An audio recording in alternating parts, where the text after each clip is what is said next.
latest IELTS speaking questions and how to use them. This video is about where you can get the latest questions for the IELTS speaking test and also how you can use these questions to prepare for your test and to perform better when you take your test. Now, first of all, in terms of where you can get these questions, well, you can, if you just want to see the questions, I've got links down below to my website where I've got the questions listed.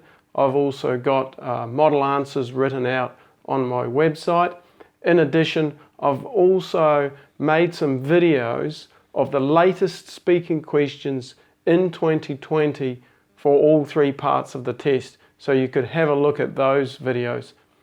In addition, I've got videos covering questions for part 2, which I think is the most important part to be prepared for last year, for 2019. Now, a lot of the questions from 2019 are still in the test, so it's worth at least having a glance at these questions. Now, of course, there's other sources of questions as well. You can go on to Google or search on YouTube and you can find other people that are also giving you some of the latest questions. And it's worth having a look at some of these as well if you feel the need to. They might have a lot of overlap, a lot of the same questions, but it's possible and likely that they have some different questions than what I've got on my site. Just so you know, there's about 200 different topics for part 1 and about 200 topics for part 2.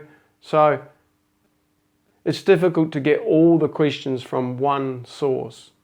Another thing that would be really, really great is if you take your test and you get a question that's different than what I've got on my videos or website, please share it. Share it below underneath this video in the comments, or even better, share it on my videos for 2020 covering parts 1, 2 and 3.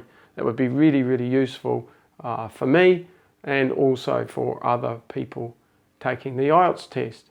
All right, so once you've got your questions, what should you do with them? Let's talk about how you can use these questions to improve your test. Well, one of the biggest things I think, one of the main reasons, the biggest reason I can think of to be looking at these current questions is to avoid nasty surprises. There's often stinky questions in the test that candidates find extremely difficult. By looking at the topics for part 1, 2 and 3, you can reduce the risk of getting a stinky topic. In some ways this is a bit of disaster management, preventing some sort of disaster from occurring in your test. And if you've taken multiple tests, from having a score much lower than in the past. And even more so if you haven't taken a test before, you want to look at what these topics are so that you've got less risk of, let's say, part 2, the examiner hands you your topic and you just think, oh my gosh, what am I going to talk about? So you can avoid the risk of this.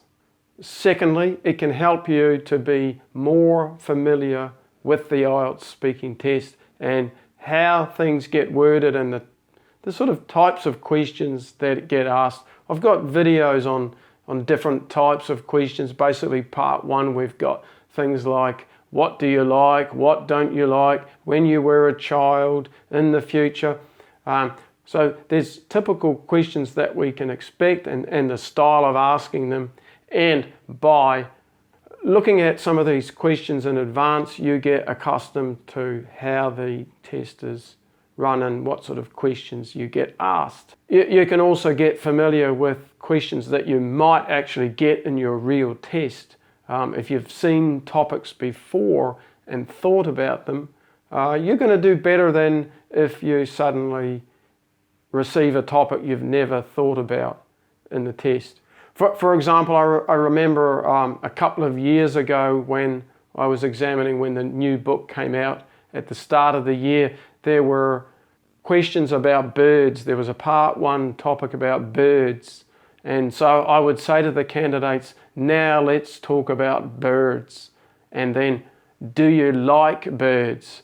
And a lot of the candidates looked at me like I was strange, like I was a weirdo, somebody from another planet. It actually made me feel a bit uncomfortable. They were looking at me and I could read the expression on their face. The expression was kind of, well, I don't know if I can do it, but something like,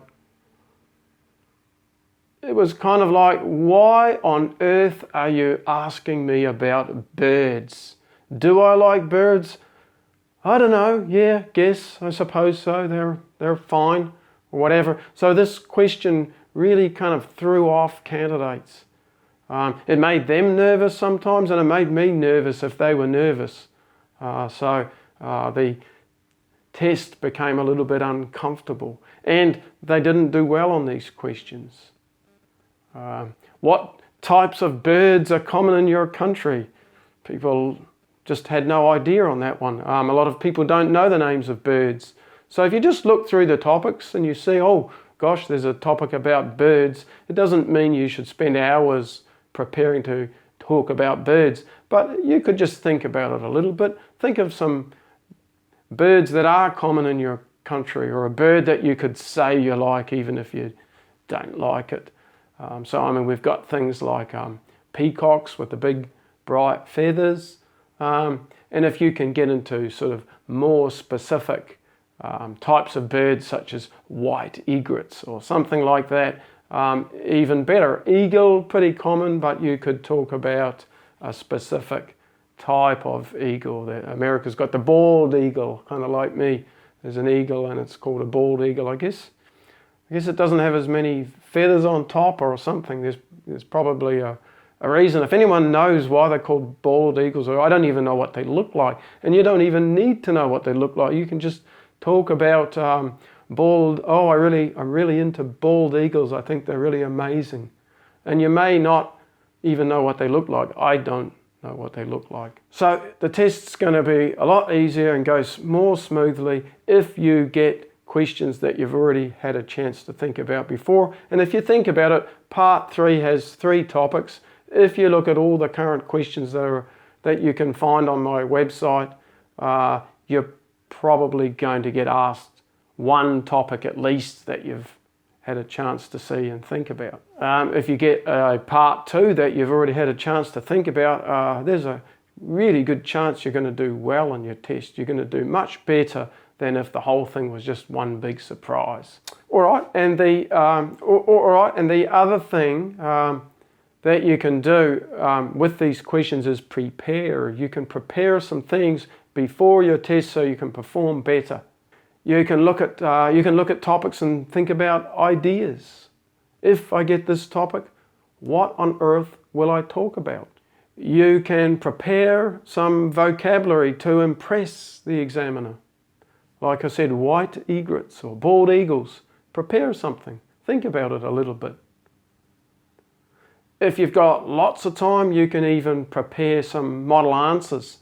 I sometimes recommend this to people, especially for part 2. If you're a person that struggles to speak for 2 minutes, or maybe you just find this part of the test really uncomfortable, or if you feel you're not able to kind of get out some high-level language, then you might prepare for this part of the test a bit by building up some model answers to help you if you get that particular question in the test. But also, and if you prepare, let's say, to talk about your best friend, well, there's a good chance that even if you don't get a direct question asking about your best friend, that you can still talk about your best friend. For instance, a place you go, the place you go with your best friend, something expensive you bought, you were with your best friend when you bought it, or a gift you gave someone, you gave it to your best friend. If it's an activity, outdoor activity you like, you do it with your best friend. And if it's some kind of experience question, you can still talk about your best friend. A time when you were really excited, and maybe you talk about something exciting that you did with your best friend. So that's all I really want to talk about for now. Let me just quickly summarize how to use the questions. Avoid nasty surprises. Get familiar with the style of the IELTS test. Get familiar with the current questions that are in the test. Prepare some ideas. Prepare some vocabulary and prepare some model answers. If you're a high-level candidate, you may not need to prepare model answers. And if you didn't want to spend a lot of time on this, just prepare a person, a place, and a thing for part 2, and you're probably right. Remember, if you want to get these questions, I've got a link to my website below with them. And then there's also some videos on YouTube for each of the 3 parts for 2020, and then I've got part 2 answers for 2019. Best of luck with your studies. If you're prepared well, your test is going to go so much better.